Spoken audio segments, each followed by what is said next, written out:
네, 안녕하십니까. 드림부동산 투자연구소 정창래입니다. 자, 오늘부터 제가 이제 준비해드리는 강의는요, 이제 부동산 시장에 대한 얘기입니다. 자, 이 부동산 시장에서도요, 우리가 이제 부동산 시장도 이제 여러 시장들이 있죠. 예, 그 중에서도 여러분들이 관심을 가장 많이 갖고 계시는, 그리고 내 집 마련과 관련이 있는 주택시장에 대한 이 강의들을 좀 준비를 해봤습니다.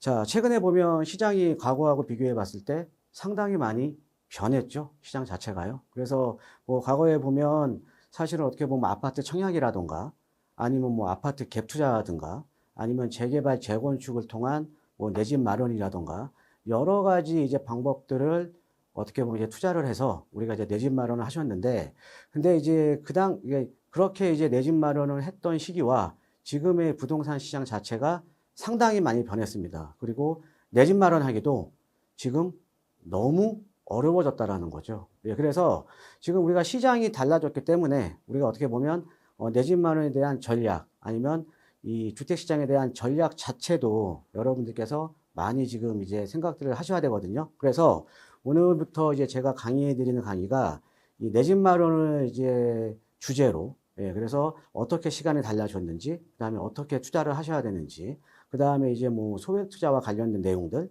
그 다음에 재개발, 재건축에 관련된 내용들, 그 다음에 현재 시장을 관통하는 핵심 키워드가 뭔지, 예, 이런 것들에 대해서 제가 10강으로 한번 이제 준비를 해봤습니다. 예, 그래서 아마 우리 시청자 여러분들, 예, 내 집 마련과 관련해서 상당히 지금 이제 고민들이 많으실 텐데요. 예, 지금 10강으로 이루어진 요 강의 잘 들으시면요, 우리 시청자 여러분들 내 집 마련은 물론 이거니와, 예, 상당한, 예, 주택시장에서 시세 차익까지도, 예, 어떻게 내가 시세 차익을 노려야 되는지 이것까지도 좀 아실 수 있을 테니까요. 예, 제 강의, 예, 한번 열심히 시청하시면 우리 시청자 여러분들께 많은 도움이, 예, 되실 것 같습니다.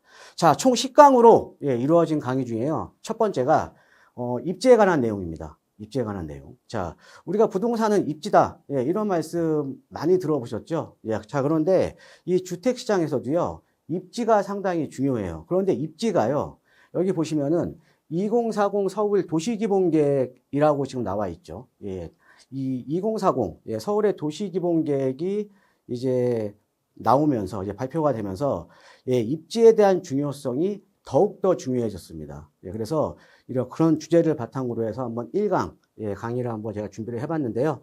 자, 한번 다음 장을 보시면요. 자, 우리 부동산이라는 거는 우리 시청자 여러분들 다 아시다시피, 예, 토지 건물과 같은 움직일 수 없는 고정자산입니다. 즉, 뭐냐? 고정성의 특징이 있다라는 거죠. 고정성. 예, 그러니까 여러분들 뭐 투자하러 가실 때 아니면 부동산을 보러 가실 때 임장활동 많이 하시잖아요. 그래서 임장활동이 필수적이라는 거죠. 자, 그 다음에 이 부동산은요, 용도에 따라서, 이 부동산을 쓰는 용도에 따라서 입지적인 특성이 달라집니다. 입지적인 특성이 달라집니다. 그래서 주거지역은 뭐예요? 예, 주거지역 다 와야 되는 거고요.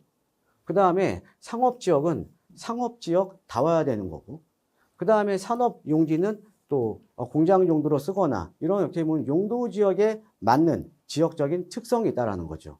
자, 그래서 우리가 각 용도별 입지에 따라서 어떻게 보면 부동산에 대한 가치, 즉 가격이 결정이 되는 겁니다. 자, 어떤 얘기냐? 자, 우리가 일반적으로는요, 주거지역 같은 경우에는 보통 여러분께서 알고 계시는 게 저밀도로 개발이 되죠. 저밀도. 자, 그 다음에 이제 산업지역이 이제 중밀도로 개발이 됩니다. 중밀도로. 자, 그 다음에 상업지역 같은 경우는 어때요? 고밀도로 개발이 되죠. 지금 뭐냐? 우리가 주거지역이나 산업지역이나 상업지역이냐에 따라서, 예, 상업지역에 따라서 이 용적률이 틀려져요. 즉, 용적률이 틀려지기 때문에 내가 가지고 있는 부동산이 어떤 입지냐, 어떤 용도 지역이냐에 따라서 부동산에 대한 가격, 즉, 가치가 결정이 되는 겁니다. 자, 그런데 우리가 가장 중요한 게 뭐냐면, 먼저 형성된 입지는, 예, 그러니까 다른 지역보다, 그러니까 똑같은 주거지역, 똑같은 산업지역, 똑같은 공업지역이라도 먼저 형성된 입지는요, 일반적으로 대체 불가능합니다. 자, 이게 어떤 소리냐? 자, 한번 우리가 주택시장을 한번 살펴볼까요? 서울을 중심으로 해서 서울 외곽에 1기 신도시, 2기 신도시, 그 다음에 3기 신도시까지 지금 있죠. 자, 그래서 우리가 신도시들을 이제 어떻게 부르냐면 서울의 대체 지역이라고 부릅니다. 자, 그런데 우리가 이제 1기 신도시 중에서도 이제 가장 선호도가 높은 데가 분당이고요. 자, 그 다음에 2기 신도시 중에서는 가장 선호도가 높은 데가 판교입니다. 자, 이렇게 이 신도시 중에서도 이제 분당이라던가 판교가 선호도가 높지만 서울 도심의 핵심 지역과는 상당한 가격 차이가 있죠. 즉, 신도시가 아무리 만들어져도 서울은 대체 불가능하다라는 거죠. 자, 그래서 먼저 형성된 입지는 일반적으로 대체가 불가능하다. 그래서 즉, 이 부동산을 어떻게 바라보셔야 되냐면 부동산도요, 브랜드입니다. 제가 앞으로 강의에서요, 이 브랜드라는 용어를 상당히 많이 사용을 제가 할 거예요. 예, 그래서 여러분들 머릿속에 담아두셔야 되는 거, 부동산은 예, 브랜드입니다. 브랜드. 예. 자, 이걸 좀 머릿속에 좀 담아두셔야 되는 거고요. 자, 그럼 이제 다음 장을 한번 넘어가 볼게요. 자, 다음 장으로 넘어가 보면 우리가 이제 그 중에서도 오늘 제가 이제 강의를 중점적으로 해드릴 게 여러분들의 내 집 마련, 그 다음에 이왕이면 내 집 마련을 하면서 시세 차익을 더 노릴 수 있는 주거 지역을 중심으로 해서 제가 이제 강의를 지금 준비를 지금 하고 있잖아요. 지금 강의를 지금 해드리고 있는데, 자, 그래서 먼저 우리가 주거용 부동산에 대한 입지를 한번 살펴볼게요. 주거용 부동산. 자, 많은 분들이 내가 어떤 지역으로 갈아타야 돼요? 아니면 어떤 지역의 부동산을 매입을 해야 돼요? 이렇게 많이 여쭤보시거든요. 자, 그런데 그렇게 이제 어떻게 보면 이렇게 어떤 지역으로 갈아타야 될지, 어떤 지역에 매입을 해야 될지, 이런 것들을 이제 잘 모르는 이유가 뭐냐면 간단합니다. 예, 비교를 못해서 그래요. 만약에 우리 지금 방송 보고 계시는, 예, 지금 이제 강의 지금 보고 계시는 우리 시청자분들께서 어떤 물건을 살 때 내가 A하고 B 중에 이 A, B를 비교를 정확하게 할 수 있다 그러면 어떻게 보면 망설이지 않겠죠. 그런데 판단을 못 내리는 거는, 예, 비교를 잘 못하기 때문에 그렇습니다. 자, 부동산 똑같아요. 부동산도요, 이 주거용 부동산에 어떻게 보면 가격을 결정하는 요인, 아주 여러 가지가 있습니다. 많습니다. 자, 그런데요, 여러분들 딴 거 다 필요 없어요. 세 가지만 이해하시면 됩니다. 첫 번째, 직주 근접성입니다. 그럼 두 번째, 인문 환경이에요. 그 다음에 세 번째, 주거에 대한 쾌적성입니다. 이 세 가지만 그냥 아시면 돼요. 나머지 다 필요 없습니다. 자, 어떤 거냐? 첫 번째로 우리가 주택 가격을 결정하는 요인 중에 가장 중요한 요인들이 뭐냐면 직주 근접성, 즉 도심 접근성이에요. 자, 우리가 주택이라는 거는, 자, 우리가 주택 가격이 상대적으로 높게 형성이 되는 지역은 어떤 지역이냐면 일자리와의 접근성이 좋은 지역입니다. 그러니까 일자리와의 접근성이 좋을수록 어떻게 보면 주거 선호도가 상대적으로 높을 수밖에 없는 게 당연한 거잖아요. 자, 그러면 서울 같은 경우는 어떻게 형성이 되냐? 서울은요, 3도심 접근성. 즉, 서울 같은 경우는 자, 원도심, 중구하고 종로입니다. 자, 그 다음에 강남, 그 다음에 여의도 영등포, 여기를 3도심이라고 합니다. 이 서울의 3도심 같은 경우에는 가장 일자리의 양도 많고요. 그 다음에 일자리의 양뿐만 아니라 또 하나가 중요한 게 있죠. 일자리의 퀄리티죠. 일자리의 질이 상당히 중요한 겁니다.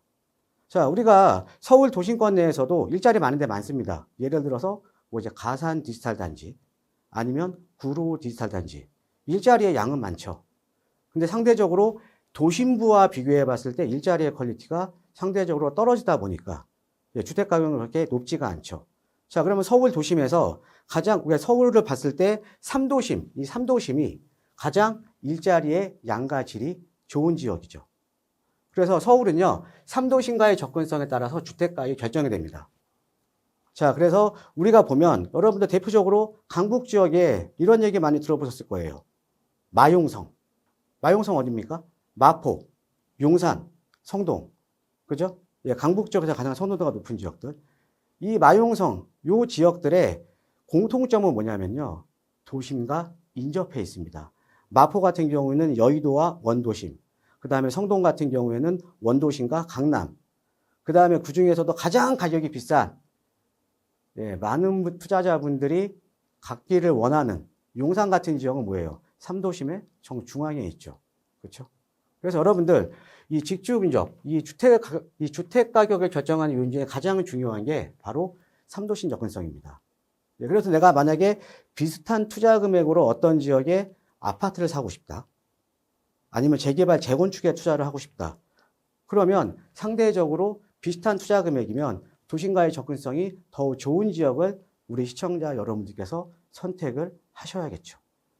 예, 그래서 가장 중요한 게 직주 근접, 즉 삼도신과의 접근성이고요. 그 다음에 두 번째가요, 인문 환경입니다. 자, 인문 환경이라는 건 여러 가지가 있죠. 뭐 상권이라던가 학군이라던가, 만약에 상대적으로 직주 근접을 갖추고 있고 학군이라던가 상권이라던가 이런 생활 편의시설, 이런 뭐 아니면 뭐 어떻게 보면 상대적인 뭐 치안 이런 것들이 더 상대적으로 더 우월하다 그러면 당연히 여기에 주택 가격이 더 높을 수밖에 없겠죠. 자, 그런데 이런 인문적인 환경을 또 결정적 요소가 있어요. 그게 어떤 요소냐면요. 바로 여기서 여러분들 하나 더 아셔야 되는 게 주거벨트에 대한 개념입니다. 주거벨트. 즉, 이게 주거벨트가 뭐죠? 이 주거벨트라는 개념은 이런 거죠.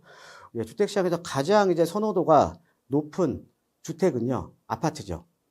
자, 그럼 아파트로 주거벨트가 형성이 돼 있는 지형이랑, 그 다음에 빌라라든가, 비아파트로 저층 주거지역으로 형성되어 있는 지역들을 보면 상대적으로 우리가 아파트 주거벨트로 형성되어 있는 지역들이 어떻게 보면 상대적으로 더 소득수준이 높은 계층들이 거주를 하고 있겠죠. 그럼 당연히 학원비로 더 많은 지출을 할 거고, 그 다음에 그렇게 학원가가 형성이 되면 또 학군이 또 좋아지겠죠. 대표적인 데가 서울의 3대 학군인 겁니다. 자, 어디예요? 목동의 신시가지, 강남의 대치동, 그 다음에 중계동에 있는 은행사거리. 그죠?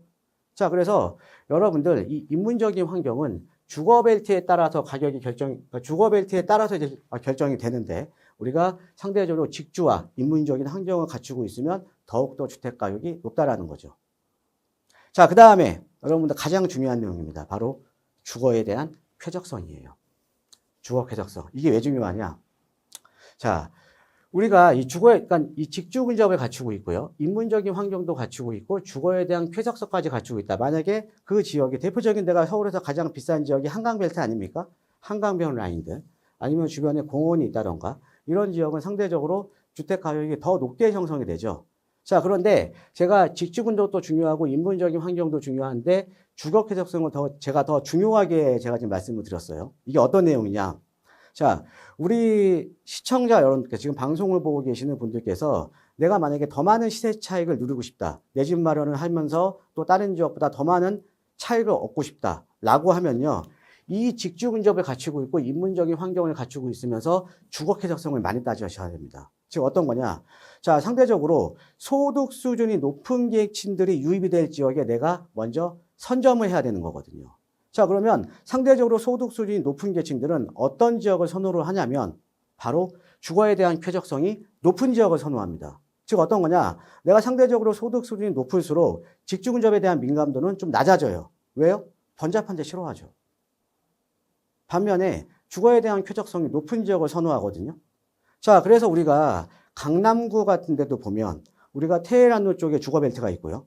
그 다음에 개포, 대치 같은 인문적인 환경이 좋은 데가 있고, 그 다음에 압구정, 청담, 삼성같이 주거에 대한 쾌적성이 높은 데가 있습니다.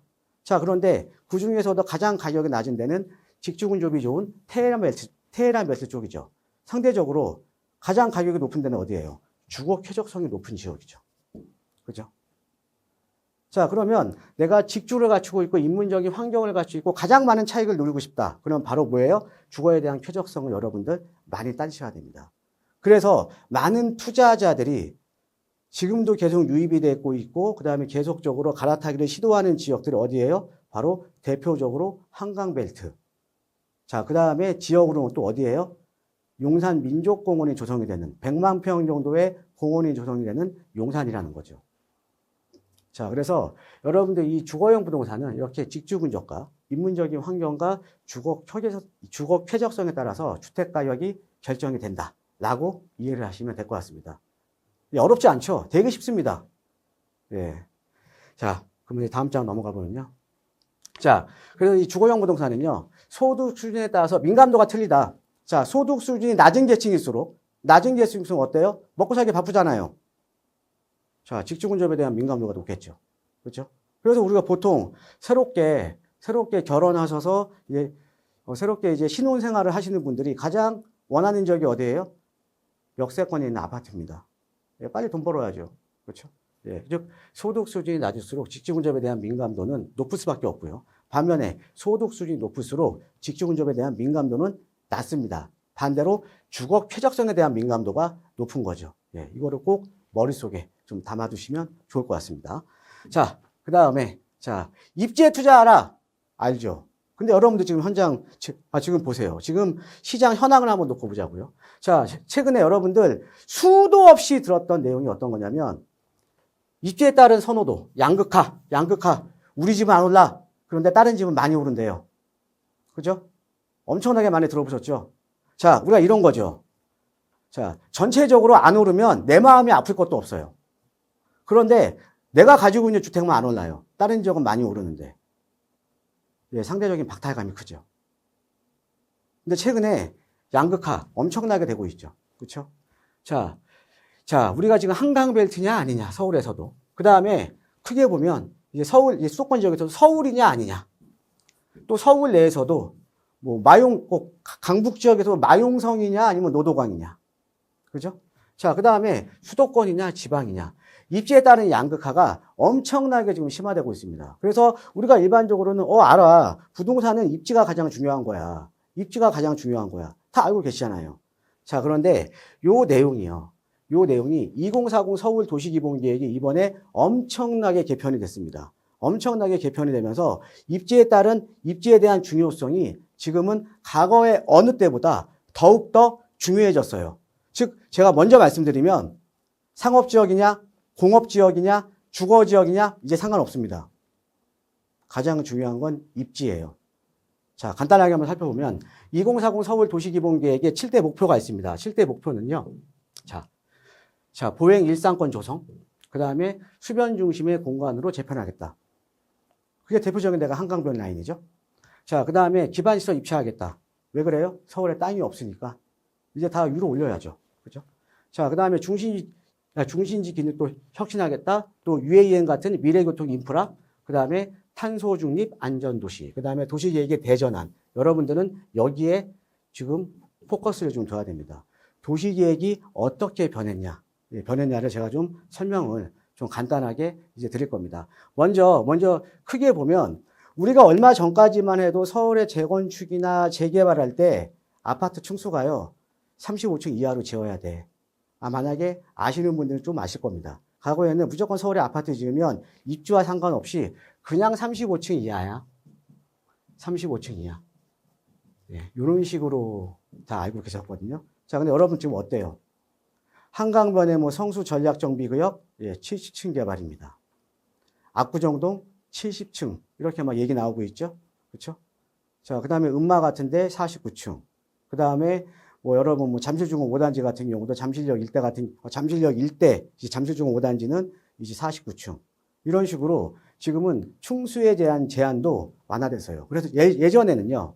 일률적인 높이 관리. 그러니까 이게 그냥 35층 이하예요. 아무것도 없어요. 근데 지금은요. 정성적 높이 관리. 그러니까는 우리가 이 지역이 고밀도로 개발할 수 있고 층수에 대한 완화를 하더라도 그냥 조망이라던가 경관이라던가 이런 것들을 해치지 않는 선에서는 무조건 그냥 높게 지을 수가 있는 거죠. 자, 근데 왜 이렇게 바뀌었냐? 자, 보시죠. 자, 2040 서울 도시기본계획의 핵심을 가르는 키워드가 있습니다. 자, 어떤 거냐면요. 자, 우리가 지금 그동안의 2030 서울의 도시기본계획까지는 아까 말씀드렸듯이 주거지역이면 주거지역만 들어가야 돼. 상업지역이면 상업지역만 들어가야 돼. 공업지역이면 공장만 들어가야 돼. 그런데 이게 좀 중간에 바뀌었죠. 사람이 쉴 수 있는 공간도 필요하다. 그래서 용도지역은요. 주거지역, 상업지역, 공업지역, 녹지지역 4개밖에 없습니다. 그런데 이렇게 서울을 2020년도까지 서울을 이렇게 용도지역에 따라서 서울을 개발을 했다라는 거죠. 자, 그런데 이렇게 주거지역은 그냥 주거지역밖에 안 돼. 공업지역은 공업지역밖에 안 돼. 상업지역은 상업지역만 들어가야지. 그 다음에 녹지지역은 여기는 사람들이 쉬는 데니까 건물 올리면 안 돼. 이렇게 어떻게 보면 되게 좀 스트릭하게 일률적으로 도시계획을 하다 보니까 도시계획에 대한 경쟁력이 상당히 지금 떨어지고 있는 겁니다. 자, 그래서 여러분들 2040 서울의 도시기본계획에서 가장 큰 키워드가 제가 말씀드리겠습니다. 가장 핵심적인 키워드는요. 여기 있죠. 비욘드 조닝. 지금 뭐냐? 이제는 용도지역 상관없어. 용도지역 상관없고 자, 여기에 주거지역인데 고밀도 개발할 수 있으면 고밀도 개발해 줄게. 그 다음에 상업지역인데, 그리고 또 공업지역인데, 공업지역인데, 여기 주거지역 개발하고 싶으면 주거지역 개발해 줄게. 이제는 뭐냐면요. 2040 도시기본계에서 가장 큰 내용이 바로 이 비욘드 조닝이라는 얘기입니다. 핵심적인 키워드가. 즉, 이제는 용도지역에 맞춰서 예전처럼 스트릭하게 개발을 지향을 하는 거죠. 지향을 하고요. 그 입지에 따라서 그 입지가 고밀도로 개발할 수 있으면 고밀도. 그 다음에 중공업 지역이지만 서울에는 중공업 지역이 많죠. 중공업 지역이 예전에는 공장들이 들어가야 되는 용도잖아요. 자, 그런데 여기 재개발하고 싶으시면 재개척하고 싶으면 이렇게만 지어. 이게 바로 비욘드 조닝입니다. 지금 뭐냐? 예전에는 이렇게 보시면 되죠. 자, 과거에는요. 서울의 토지에 대한 가치는 용도 지역이 상당히 중요했습니다. 왜? 용도 지역에 따라서 토지에 대한 가치가 결정이 됐잖아요. 왜? 주거 지역보다는 공업 지역, 공업 지역보다는 상업 지역의 용적률이 높았잖아요. 즉 뭐냐? 자, 용적률이 주거보다는 공업보다는 상업 지역수가 높았기 때문에 용적률이 높은 땅은 효율성이 좋은 땅이죠. 효율성이. 자, 그러니까 비슷한 입지라도 용도 지역에 따라서 토지에 대한 효율성이 틀렸습니다. 그러니까 용도 지역이 상당히 중요해졌죠. 자, 그런데 이제 아니에요. 2040 도시기본계획이 바뀌면서 용도 지역보다는 입지가 토지에 대한 가치를 결정하는 겁니다. 즉 예를 들어서 여러분들 여의도 일대 지금 시범 아파트 주변으로 해서 지금 아파트 재건축 많이 하고 있죠. 자, 그런데 거기에 이제 대교라든가 한양 아파트 보면 3종 일반 주거 지역이에요. 3종 일반 주거 지역이면 기존에는요. 3종 일반이면 지금 여의도 일대 대교 한양 재건축 못 하는 겁니다. 왜? 기존의 용적률 다 찾아먹었으니까. 자, 그런데 여의도 일대가 어때요? 지금 마천루들이 지금 많이 들어가 있죠? 그러니까 또 그쪽 같은 경우는 이제 일자리가 많다 보니까 주거에 대한 수요도 많은 지역 아닙니까? 자, 스카이라인도 맞아. 또 마천루도 들어가 있어. 자, 그러면 3종이지만 어떻게 개발해요? 용적률 600%로 고밀도로 개발되는 겁니다. 이게 바로 비욘드 조닝이에요. 예, 그래서 여러분들 이 부동산이라는 게요. 자, 이렇게 보시면 될 것 같아요. 이제는 2040 도시기본계획이 바뀌면서 원래 부동산은 입지가 중요하다는 거 알아. 그런데 입지에 대한 중요성이 더욱더 지금 중요해진 거고요. 또 주택 가격은 입지에 따른 양극화가 상당히 많이 지속이 될 거고, 그 다음에 재개발, 재건축 투자 역시 어떤 입지에 있냐에 따라서 가격이 결정이 되는 거고요. 자, 그 다음에 재개발 가능 지역에 최근에 우리가 내 집 마련하기가 너무 어렵죠. 내 집 마련하기 너무 어려워서 최근에는 개발이 될 만한 지역에 소액으로 투자를 하시는 분들도 많이 있거든요. 이런 분들도 입지를 보고 투자를 하셔야 됩니다. 즉 뭐냐? 제가 팁을 하나 드릴게요. 여기 조그맣게 제가 고도 제한 해제 지역, 역세권 개발 이런 거 다 다음 또 강의에 제가 다 정비를 해 놓은 건데 예를 들어서요. 자, 이런 것도요. 자, 고도 제한 해제 지역. 자, 서울은 산이 많죠.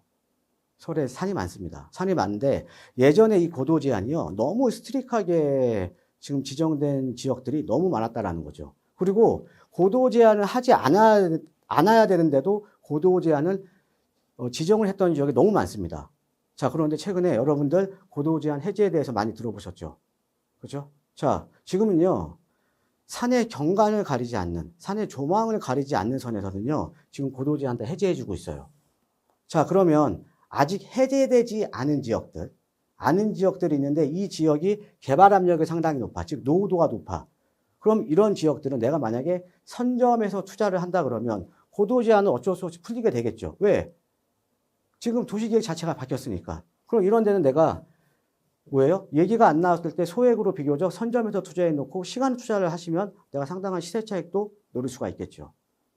그러니까 이런 식으로 이제 여러분들께서 앞으로 부동산은요, 입지에 대한 중요성이 더욱더 중요하다.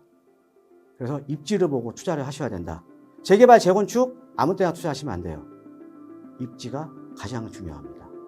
그래서 1강에서는요, 오늘 입지에 대한 부동산과 입지에 대한 강의 좀 준비해 드렸습니다. 이상입니다.